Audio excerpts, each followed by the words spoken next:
Ladies and gentlemen, The Office.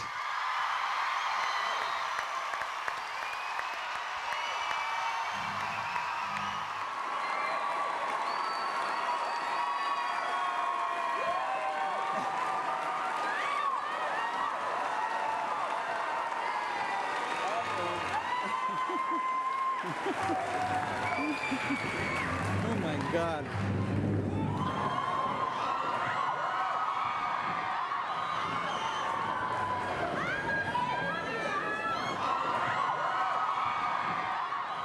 First question. Which actor is most like their character on the show and which is most unlike their character? Hey, what's up?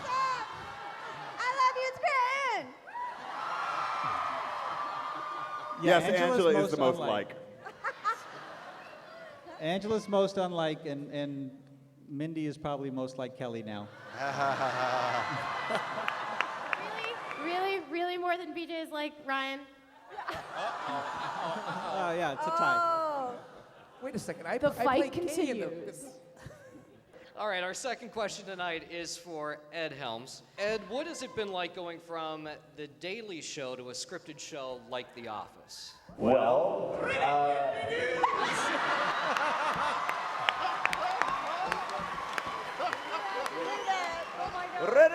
Dude.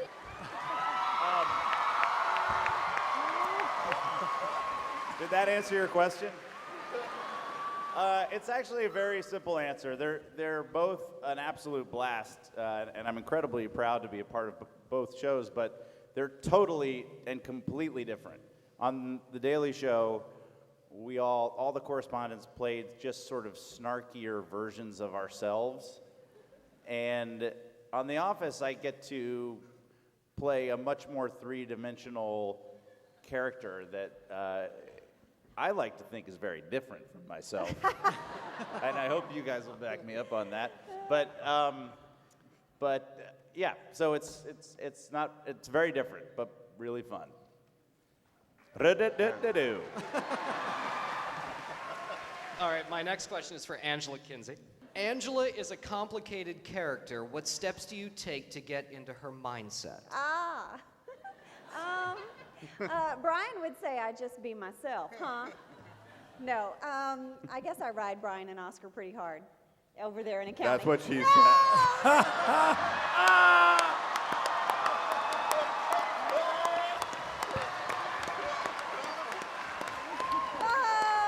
Ra-da-da-da-do. All right. Okay, I walked into that one. Shiitake mushrooms. Okay, so I think my character is really complicated, and I love that about her. And I guess the way I prepare for her is I think a little bit about some ladies I worked with at 1-800-DENTIST. And I once was yelled that I did a Christmas bow wrong for the Christmas party. And so I think about those folks.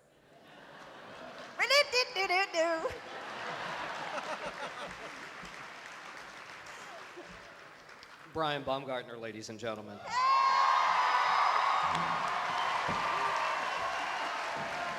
Thank you. Thank you so much. I enjoy your devious, mischievous expressions. Do you practice your facial expressions in the mirror?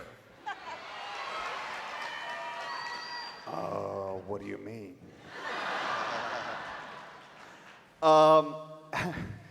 Actually, I would say no to that, but there was one facial expression that Greg Daniels, actually, who was directing an episode, I don't even actually remember exactly what the expression was, but it was some sort. Oh, I remember exactly what it was. It was a moment from the season premiere this year of Fun Run, where Kevin believes that Pam and Jem are dating, and they have an exchange together that is very innocent, that Kevin thinks is bull honky. So the description was something like with utter shock and outrage or something, and I wasn't getting that specific facial expression. So Greg took me into the bathroom. Greg and I went into the men's bathroom That's what together. she said. No! No! And we did facial expressions. I came out and did it And nailed it. and nailed it. Thank you. Doo-doo-bip-boo-doo. My next question is for Melora Hardin. Which do you prefer playing, repressed Jan or domestic goddess Jan? Wow, I like that. Jan is an amazing character to play in any incarnation, to be honest. And I just love the many incarnations of her. Really, the way that she's started and sort of evolved. It really started as this very tight-laced corporate woman who turned out to be what she is today. Is a beautiful and complicated collaborative dance that I really consider to be involved with the writers and myself, and it's very exciting. I can't say enough about what a pleasure this character is to play and what meat I have to sink my teeth into. That's what she said. Okay. No, it's great. I don't know. I can't say like I like the domestic one better than the corporate one or vice versa. She's complicated and exciting in any mask. Oh my. Do-do-do-do-do-do. Leslie David Baker. Your character gets annoyed by his coworkers. How do you keep a straight face? I find myself biting the back of my tongue an awful lot to make those very dour and sour faces. I've heard more this weekend that you're smiling. My gosh, we never get to see you smile that much. We didn't know you had a full set of teeth. We never see you smile so much. I do a lot of thinking of dead dogs, cats, animals, anything to make me just, to get me into that dour, repressed, very sour place. So, yes. But today I'm happy.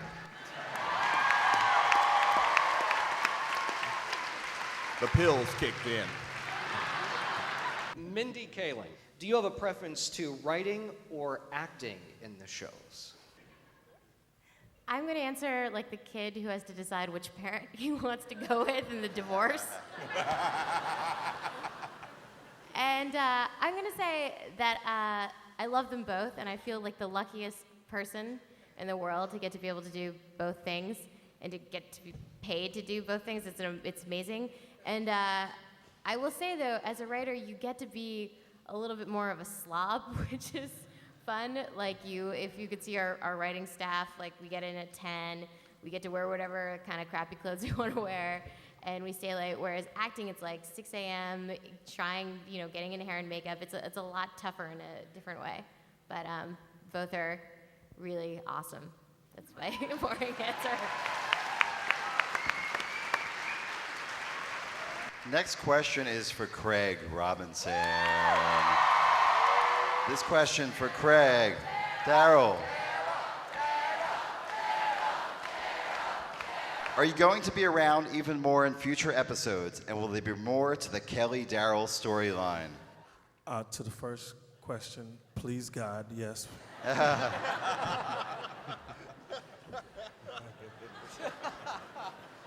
And I think the second question could best be answered like this.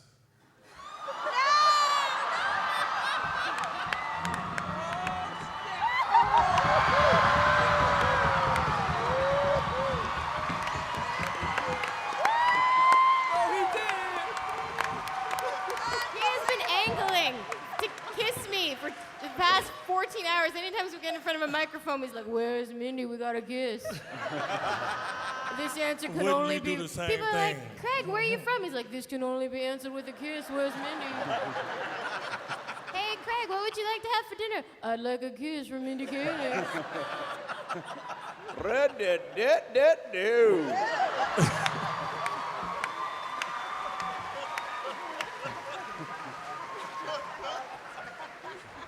Next question. This is for Kate.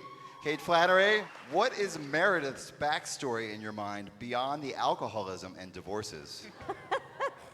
You know, it's funny. I feel like I've exposed a lot of body parts, but not a lot of storyline. So I sort of imagine that one of what, you know, Meredith has been divorced twice. I actually imagine that one of her ex-husbands, you know, is either a serial killer or I don't know, or just buries people's body parts out in the woods of Scranton. I don't know. No, I think it's pretty dark. I think it's a dark. In a funny way. Go yes, but in a funny way. darker. But I just want to say, since I got here, everyone, I just want to say, people are telling me I'm beautiful in Scranton. I'm never leaving Scranton. I love you guys. You guys are awesome. Really. I'm beautiful here. Thank you. Thank you. Ladies and gentlemen, Oscar Nunez. Oscar, you have an improv background. Does that training help you on The Office? Yes, no, I don't know. It's improv. They train you to think on your hands. I mean, to think off the top of your head. And no, of course, it's helped. Of course, it's helped tremendously. And because of, what? Reno rocks! Woo! And yeah, it does. And a lot of us actually met, you know, I mean, I know Angela and I have known each other, you know, through improv, and a lot of people up here have done improv. Right. So it is fantastic. If there's any kids out there who are studying to be a lawyer or a doctor, I say quit and get into, join an improv troupe. Yeah. And I strongly suggest that. Thank you. Ladies and gentlemen, the man, the myth, the legend, Creed Bratton.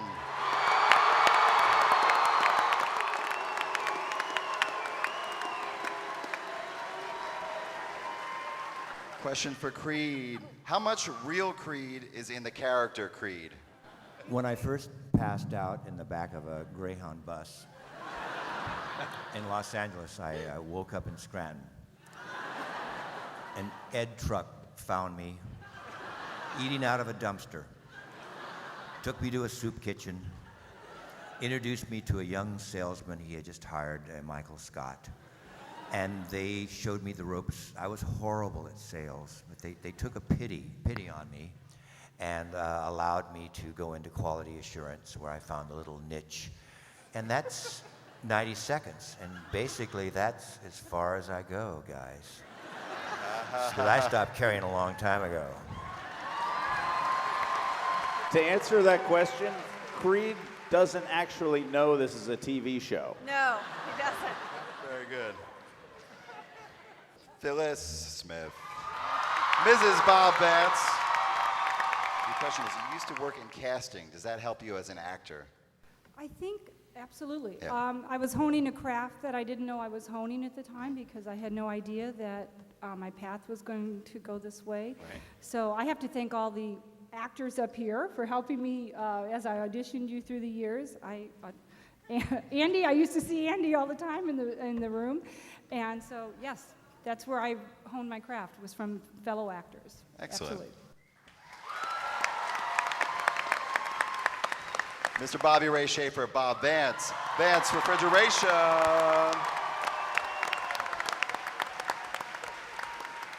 What is Bob Vance, Vance Refrigeration, planning to do for Phyllis for their wedding anniversary? Excuse me, I lost my voice today, but I've had really bad luck with Susans in the past. This is a very... Oh. What am I going to do for her anniversary? Well, I told one of the producers, who shall remain nameless, Phyllis needs a new car. An Escalade with spinners. We need like $100,000 ride for it, because Vance Refrigeration is doing so well, and I owe it all to her. Oh.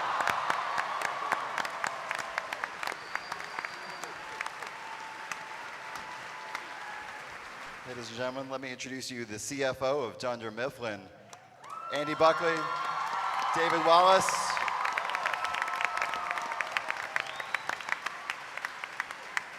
You play a CEO with frightening accuracy. Who was your inspiration? There's a local Merrill Lynch guy named Roland Greco who's in the audience. He was one of them. No, it's a whole hodgepodge. I don't know. I just tried not to move too much. Just tried to sit where they told me to sit and tried not to get fired. So that was my inspiration. Don't get fired. Come on. This is fun. This is too much fun. Thanks, Andy. We're back to Greg here. I see similarities between MASH and The Office. Are any of the production staff fans of MASH or consider it an influence? When we were shooting the episode The Fire, we kept hearing helicopters that would interrupt takes. And I know MASH is supposed to be in Korea, but it's set in the hills of Los Angeles, and we're trying to mimic the lush, forests of Scranton in the same dusty hills of Los Angeles. Dwight and Angela were once compared to Hot Lips Houlihan and yeah, Frank. there you go. So there's that one little thingy for you. Thanks so much for your help, Angela. Ed Helms, you went to high school with Brian. Did you guys know each other in high school, and is it weird to be working with him now? Yes, we knew each other in high school. Brian and I went to high school in Atlanta, Georgia, and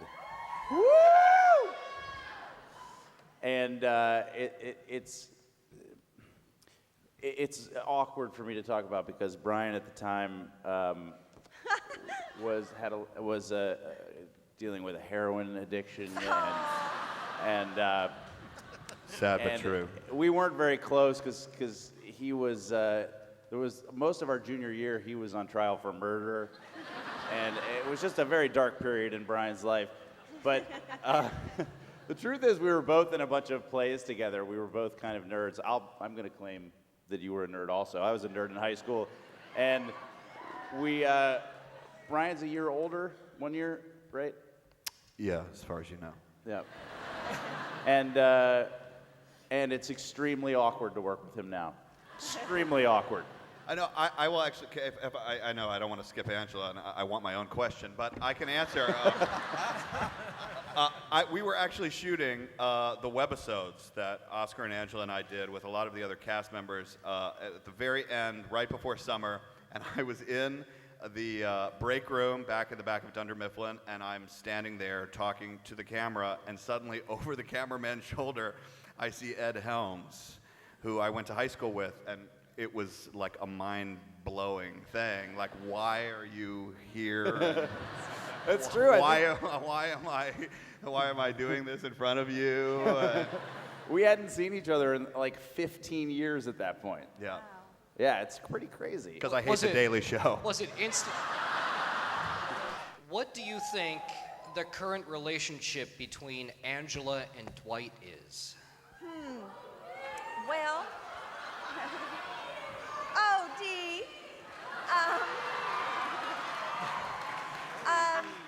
I think Dwight is in the doghouse because he mercy killed my cat. And I think it's going to take Angela Martin a long time to get over that, and she's going to make him suffer for it.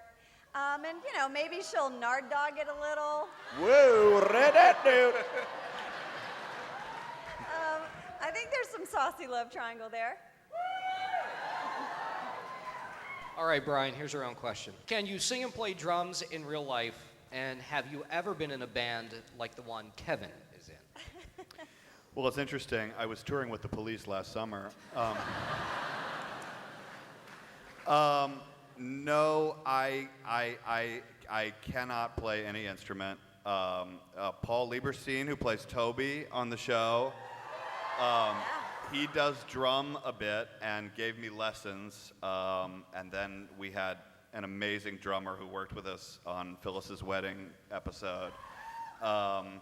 But I don't really sing, nor have I ever been in a band. I'm not that cool. Yeah, thank you. I love you too. I love you too.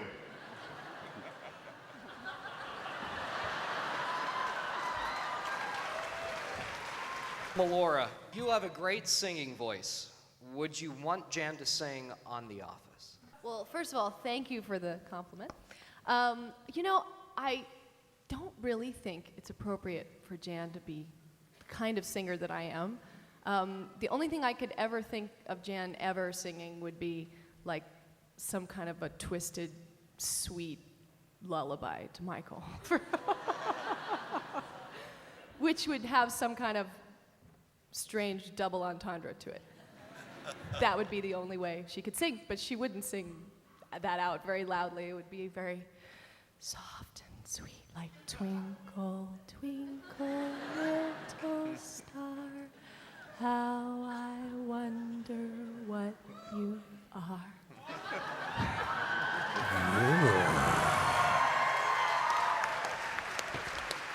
Leslie, who is Stanley's least favorite person in the office? Wonder who that could be. Of course, it would probably have to be Michael. Yes. What else you got? That's it? That's it. I don't write the questions. They're given to All me. of that, and that's all you got for Blame me. it. Blame Nothing the else. writers. Just Blame the nothing writers. Sitting perched on the ledge, and Leslie, that's it. has anyone ever told you that your character on The Office is a little bit like Eeyore? Yes, they have. Thank you very much. I hope to come up with a better question next time around. I'll work on it. I'll be waiting. All right.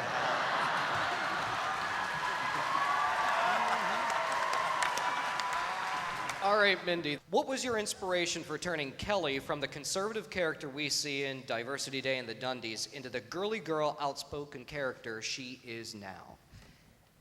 Okay, well, if you see it from my perspective, I was hired as a writer on the show at 25, single girl living in Los Angeles.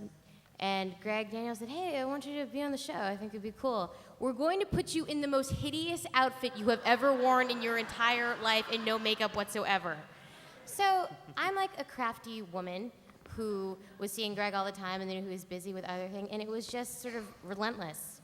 Over the course of the years, just be like, hey, Greg, I thought maybe instead of this buttoned-up puritanical outfit, I'd just be wearing like kind of a low-cut pink top. And he'd be like, I'm too busy, just do it. So I think that it was, I mean, I'm joking, but there was a little bit of me wanting to be a little bit less, because I don't know that person really, the like buttoned-up 25-year-old girl, but I do know the kind of like frilly pink teenager girl, because she's, as Greg said, a lot like my own personality. So yeah, that's just been something that the show has, and I've been leading that crusade since the first season to try to make her into more of like a mall rat, which I guess is what she is now. Greg, can I lose the puritanical tops?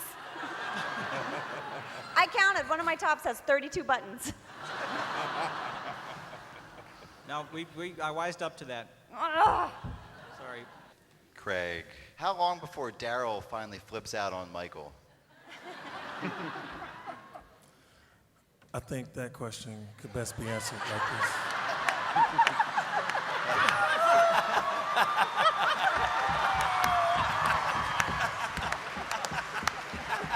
And it works every time. I'm like, got it, tongue kiss Craig.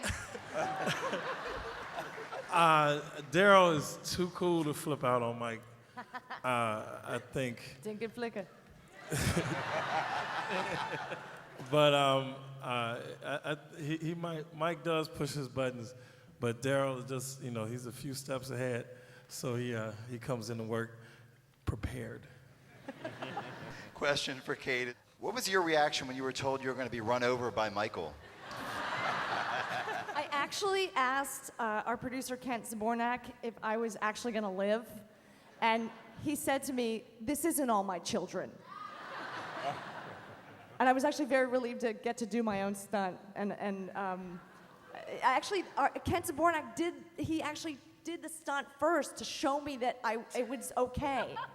And I kind of got sort of competitive with him, and I thought, I could do that. I could do that better than he can. And I actually got a little nervous when we were shooting it, and Greg was directing that episode, and I kept sort of flinching when I was hitting the glass, like any normal human being would. And I remember Greg Daniels took me behind the warehouse, and he was just trying to, like, kind of get me out of my head, and we just did a bunch of jumping jacks, and it was like one of the greatest moments of my life. It was really awesome. It was. I have I have another question for you. Can I sign your cast?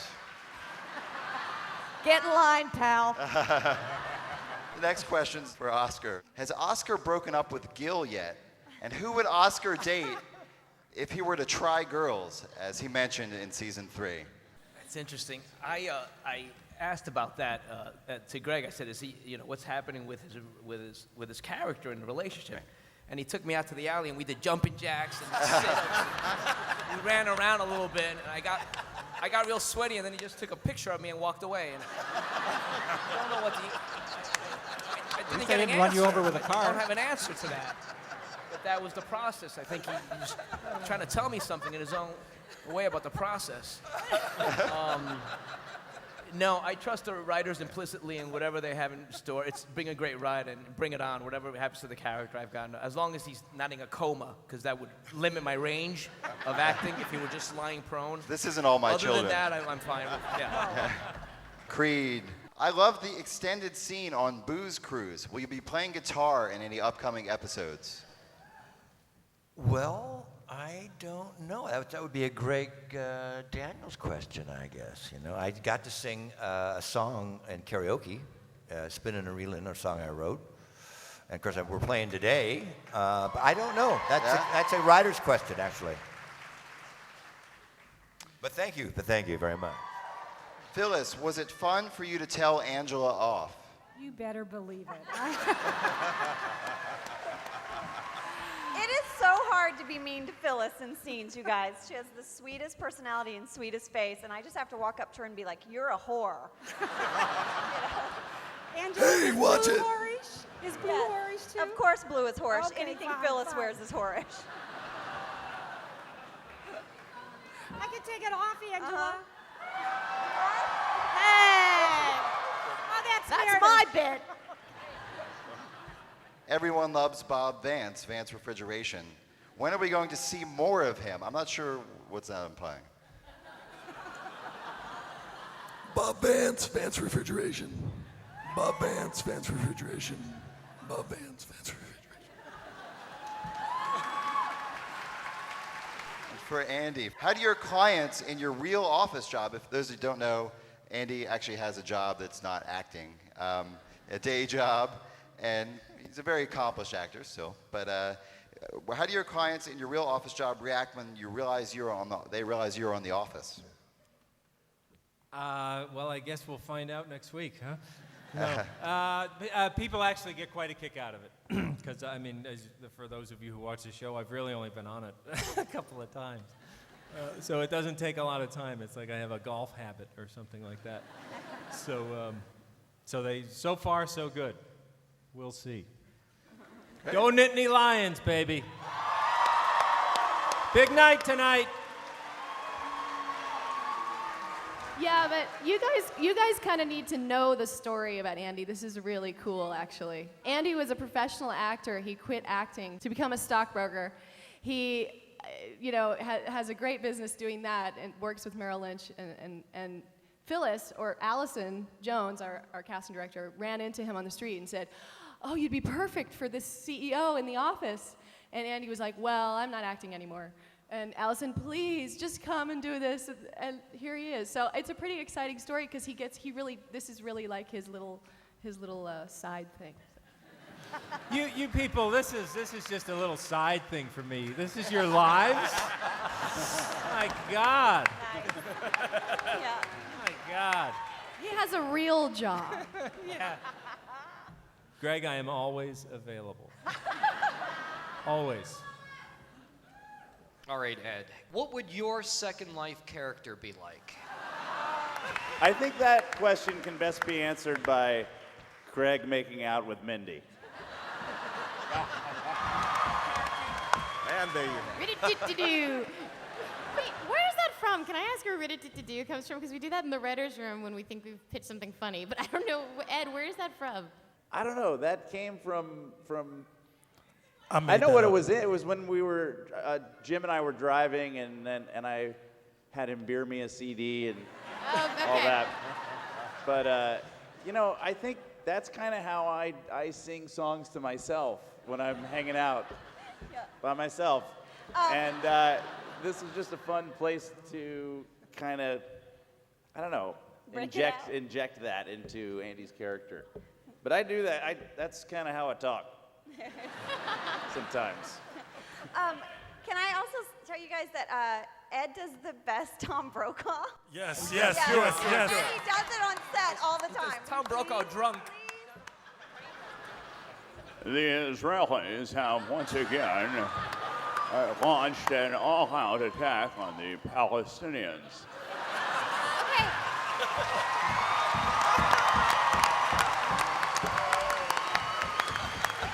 Thank you. Angela, you are very involved with the fans, writing your blogs, communicating via MySpace, and it's appreciated. Why is that important to you? Well, what a thoughtful question. You know what? I mean, when the show started out, we definitely felt like the little engine that could, you know, like we were really searching for our audience, and we were so proud of the show. And it's great as an actor. We often do a lot of shows that you're like, maybe tune in, maybe don't. And this show we were so proud of, and we wanted to get the word out. Jenna started a blog and on MySpace. Yeah, Jenna Fisher. And she set it up for me. I don't know much about computers. I didn't know how to do it. And then she set one up for Brian, and we started to blog each week, like behind-the-scenes stuff. Brian blogs as his character, Kevin Malone. And I thought I'd blog as my character, but then I was like, she probably thinks the internet's witchcraft. And she certainly wouldn't be talking to inappropriate strangers. So it was a way to really connect to the fans and reach out to everyone. And we're still doing it because we love you guys. We love that you support the show and love it. All right, Brian, in a game of around the world basketball, who would win, Kevin or Jim? Ooh. Kevin/Brian has and will.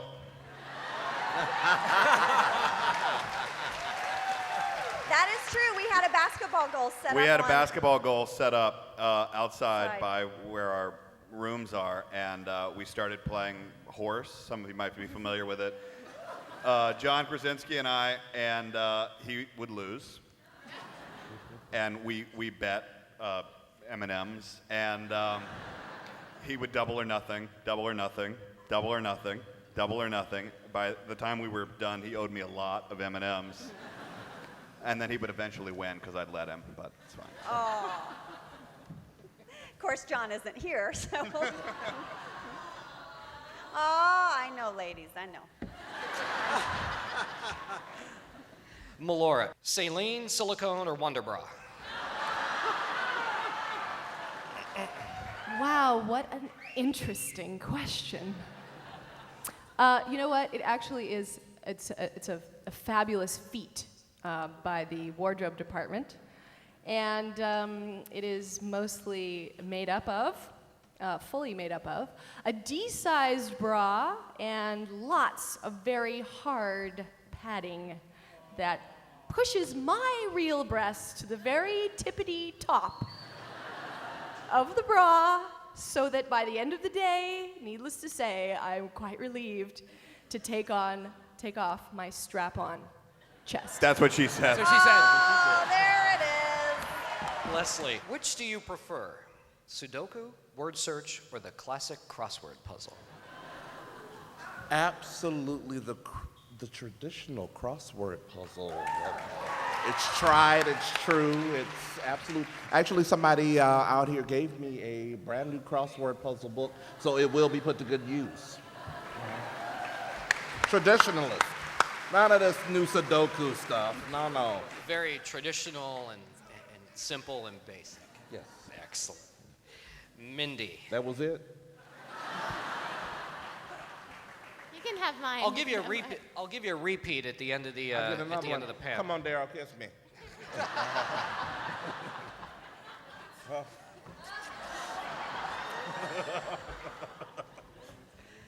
It seems like The Injury was a popular episode. What was your inspiration? The Injury is probably my favorite episode that I've written, and thank you. And Wait till next week. oh yeah, that's right. I have an episode next week. That's nice. I like also, but the injury was fun because I believe it's like one of the silliest premises, Greg, that we've ever had.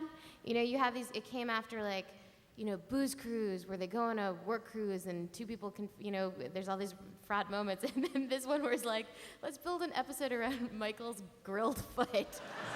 Which I thought was amazing because Greg has a very silly side as a boss. I mean, he's a great leader and he's very serious, but he's absolutely the most goofy person ever. And when he attaches to something, like, I think the original idea was that Michael had fallen asleep in the sun and had sunblock all over him except for his foot. And it started off as a sunburned foot. Greg, is that correct? Is that how it started? I think so, right? You pitched it, didn't you? I don't remember. It was such a long time ago. And actually, the name of the episode was called My Grilled Foot for the longest time, until we thought that might be too weird for people to want to tune in and watch that. But yeah, no, I was amazed and excited that we could base a whole episode that was basically about disabilities around Michael's crazy disability of having to eat bacon every morning first thing when he wakes up. So It was a pretty silly premise, and it took Steve Carell like a 2-minute talking head to make it sound plausible. Oh, that's my favorite talking head he's ever done, where he's like, sue me. Every morning I like to wake up to the smell of bacon. But Steve, I remember when we sat and when he read it, it's like he's such a genius because there's about 7 crazy things that he's just like, and yes, every morning I have to have 7 strips of bacon, and no, I don't like to go to my kitchen to do it. It has to be in my bedroom. And he just like railed through it and it was like, next, Minnie, give me something else.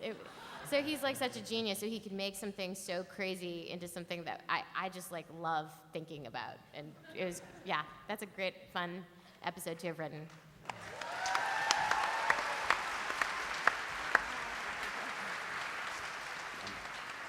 Question. Kiss him. Go on and kiss him. Get it out. Another the way. kiss? Another kiss? This is the worst. I have a boyfriend who's here, I think. He's like... You had a boyfriend. Not anymore. And he took your purse with him. Question for Craig. Can you tell me a little bit about the rest of the warehouse crew? Absolutely. We have Lonnie, who is played by Patrice O'Neill, a fantastic comedian. Mindy Kelly called him a sea monster in one episode. And then we have Calvin. What's Calvin's name on the show? Lester. Lester is played by Calvin, and then Carly plays Madge. Carly is played by Madge. Madge is played by Carly. Madge, that's what I said. And then the other guys. So Craig has no idea. He just breezes in with his Hummer with his like 6 hoes around him and just shows up for set. He has no idea who he's acting with. somebody wants a kiss. Yes, sir. It's a hard-working, tight-knit crew, and we do all kind of fun activities down there and listen to music. Kate? Can I just state that was the first response that didn't get any applause? All right. I'm just playing. Question for Kate is, you're from Philadelphia. What was your favorite part of growing up in Pennsylvania? How about it? What was my favorite part of growing up?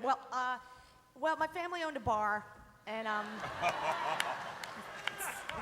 you know, you got to be careful what you tell the writers on this show, because I did not start out as an alcoholic. But yeah, I know. My dad's bar was like a total old man bar filled with characters. I mean, there was a guy that broke into my dad's station wagon and fell asleep. And when my dad found him, he did what any normal man would do. He gave that guy a potato peeler and a job for the next 25 years. So yeah, no, I got to tell you, this is so great for me to be back in Pennsylvania. There's so many people who go to the University of Scranton who went to my high school, Archbishop Carroll. I met with a bunch of them yesterday. They're awesome. And this is very surreal. And I'm so excited to go to the state store and to go to the beer distributor. This is awesome. While we're on the subject of kissing this afternoon, Oscar, in Gay Witch Hunt, how many takes did you have to do of the infamous kiss with Michael? We weren't supposed to kiss. We weren't supposed to kiss. We were just supposed to hug. And in one of the takes, he came in and he was real close, and I'm like, he can't. It's too close. He's too close. He's not gonna go this way or that way. I'm like, yeah, here he comes. And he kissed me, and I saw fireworks. Relax, calm down. Please, calm down. We're all adults here, and some children sprinkled. And he kissed me, and we're kissing, and I knew it was funny, and I'm thinking, oh, these people, they must be dying. And the cameras were on us, which was great, and then we edited around it, but there were a lot of the cast was laughing, and how could you blame them? And it was really funny. It was really funny, and yeah, it's cool. It was a great day. Question for Phyllis is, what is the key to competing in Olympic level flonkerton? Well, you have to practice a lot. That's how I broke my ankle, is I was practicing for the Olympics here, and I fell off my flonkerton box. And no, it's persistence and good balance. You have to have really good balance and two guys that can lift you up and help you across the line. And you know, Phyllis was a dancer. She was a serious dancer, man. She was awesome. You know how to shake it, lady. I would shake it now, but I can't because I can't stand up. Phyllis. Question for Bobby Ray. I imagine you must go around and people say Bob Vance Refrigeration back to you. Do you get tired of hearing that? Bob says no.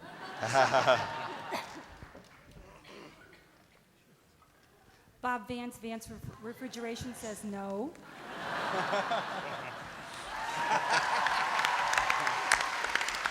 Question for Andy Buckley is, do you ever get tired of hearing Bob Vance Refrigeration?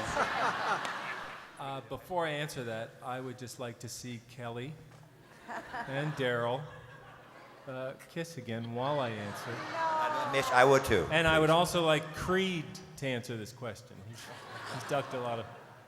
No, that's the question. No, the question is, do you ever get recognized? This is from... Go ahead. From one of my family members? Yes. Because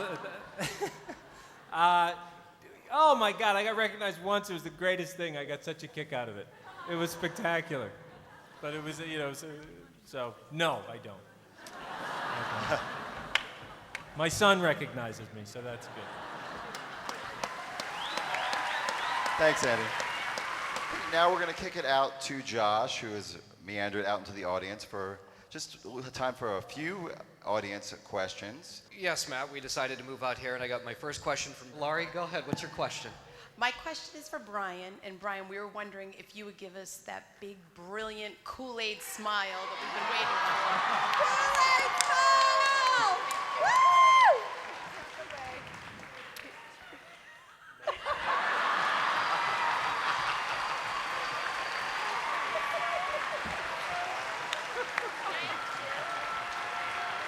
So freaking goofy. Hey, Ed, I was wondering if you can finish this phrase. Give me a break, give me a break, break me off a piece of that. Football cream. I brought you a Kit Kat bar. Okay, I don't know why, but... All right, for Creed, if you could be any kind of animal, what kind of animal would you be and why? Here we go. Not an iguana. A meerkat would be interesting. I think if I could be any creature, I'd be a,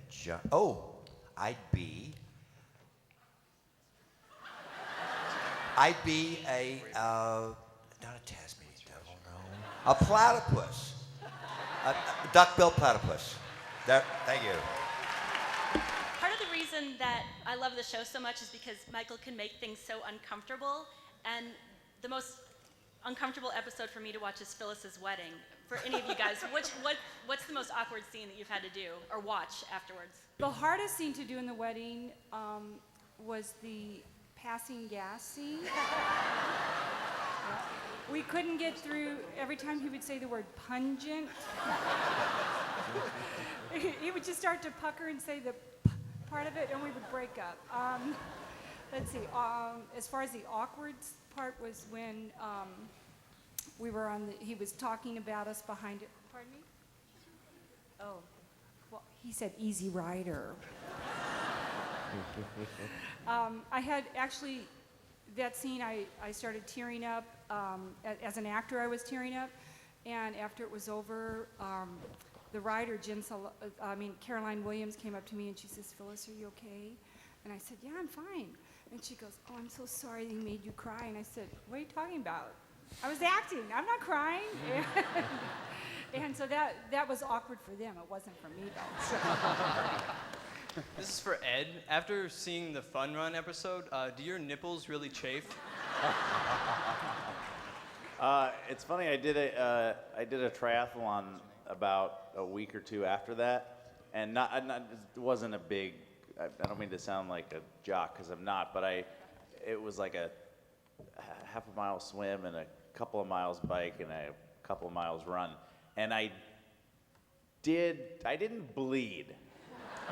I wasn't squirting blood out my nipples like it is in the episode, but it was they were chafed. Yes, they were definitely chafed.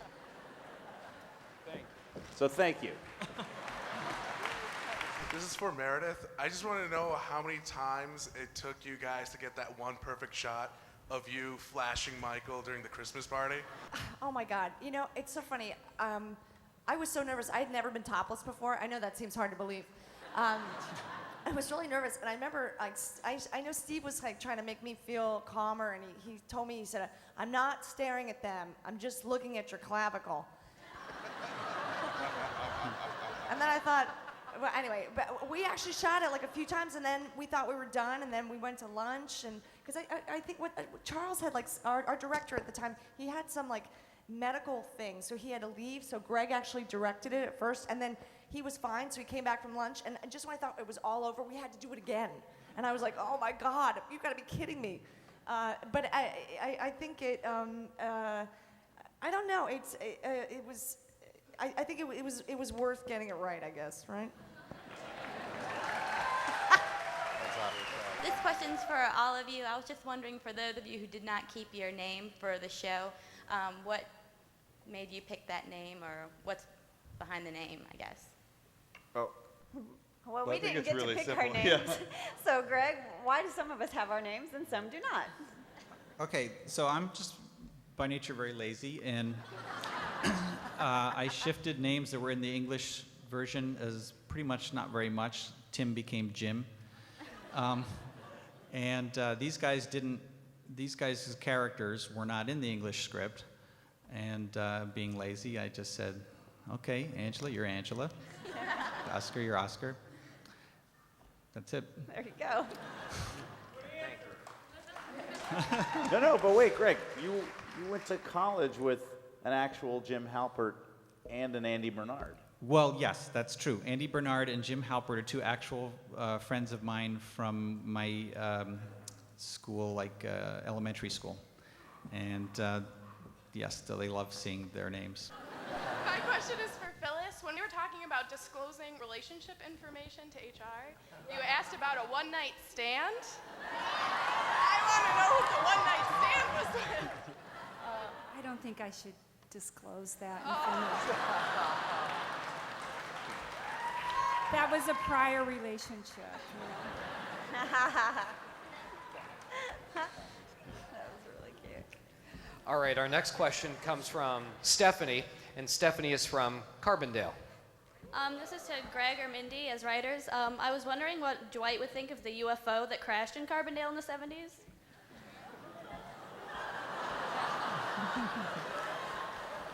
I think he's got a piece of it at his farm, probably. He either utterly believes in it or thinks it's like a giant hoax. Like I think he's on one side or the other with it. That's amazing. How remiss of us to not have known that. Is there any other alien landings or other things? Leave notes for me at the Radisson, and I'll claim them as my own. Can I ask how many people in the room is their first time in Scranton?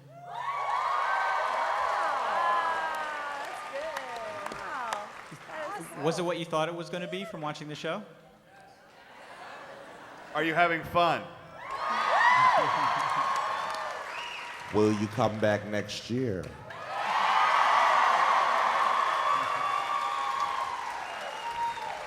My question's for Angela, and I wanted to ask who's more boyfriend material, Andy or Dwight? How old are you? Go ahead, answer.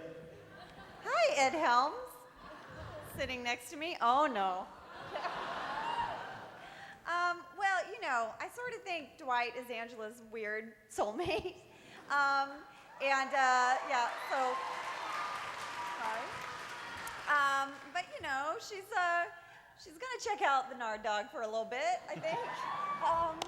I have no idea what her previous relationships are like, but I think that Dwight and her are so perfect on paper. They're both like militant. They like clipboards and bossing people around, and they take work way too seriously. So I think for her, possibly, in my opinion, Dwight. Yeah.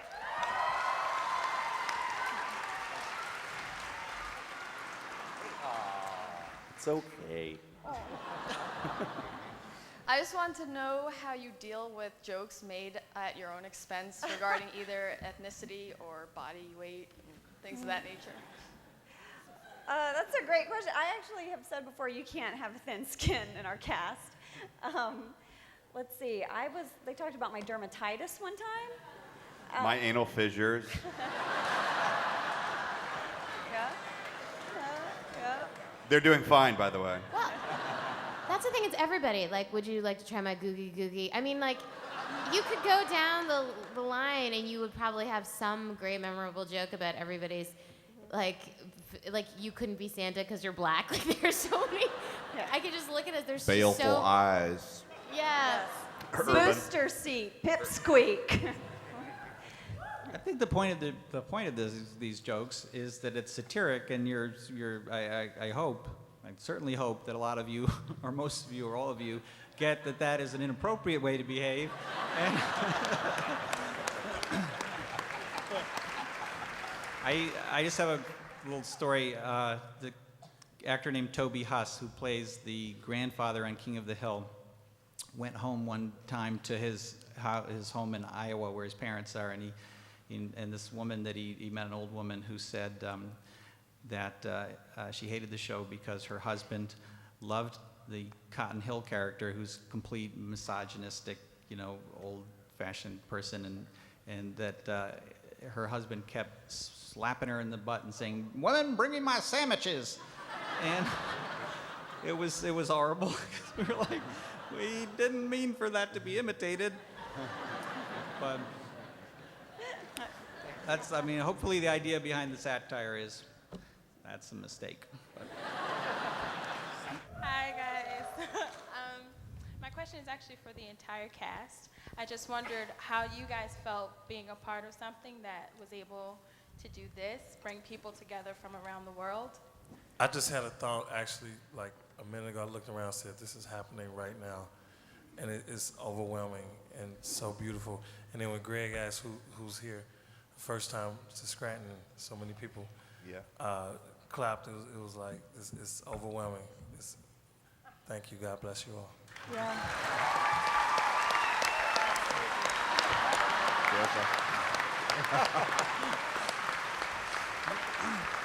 I just want to. Really, Sorry. No, that's really true. Seeing so many hands of so many people who are here for the first time, I think is remarkable. And I will tell you, maybe there's someone from further away, but somebody yesterday, I made them show me their identification because I did not believe them.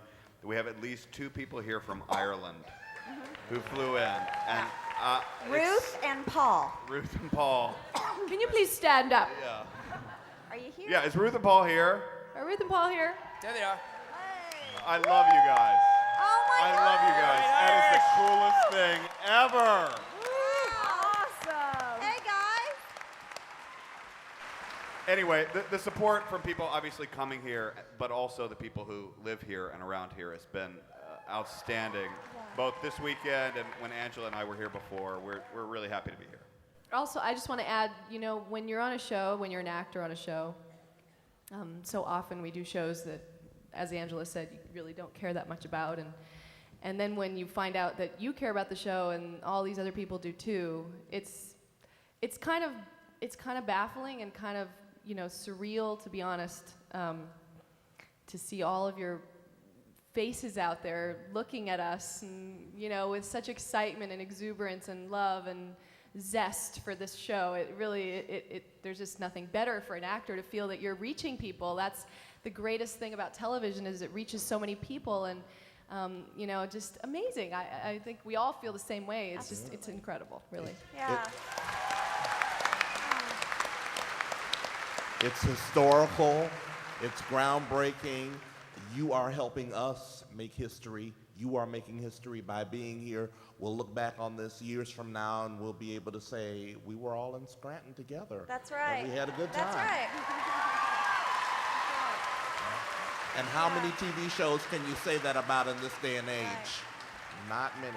Not many. I definitely think no matter what we do with our careers from here on out, nothing will compare to this. Really, I mean, an office convention in Scranton? I mean, come on. It's amazing. Ed, my question's for you. What does it feel like for your character to be the only one that survived Willy Wonka's chocolate factory? I can sum that up in one word: Dawsome.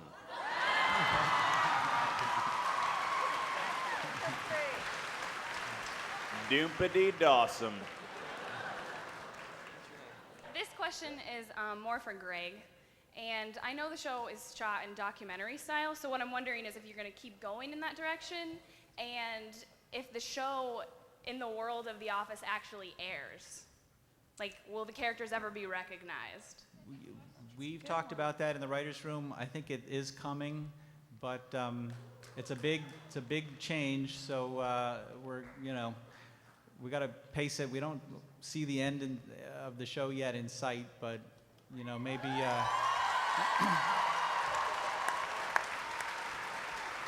done? She's gonna be the last guy. Yeah. So not for a while. Not for a while, but it's not just documentary style. I mean, obviously the cameras are there. Everybody knows that they're there in the room. So I don't think we can really shift it because they've actually gone to Scranton and filmed this for 4 years. But that's how it happens in documentaries. Sometimes it takes a long time to get all the footage you need. Sometimes it takes 10 years. Planet Earth? Yeah, really. My question is for everybody. I was just wondering, if there's one thing you guys all want to do before you leave Scranton, what is it? I want to have a drink with each and every one of you.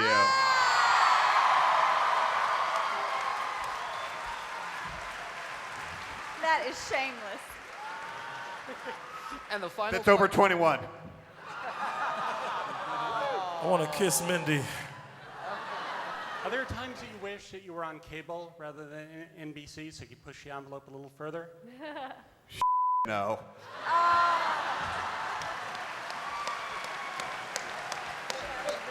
Get out, everybody.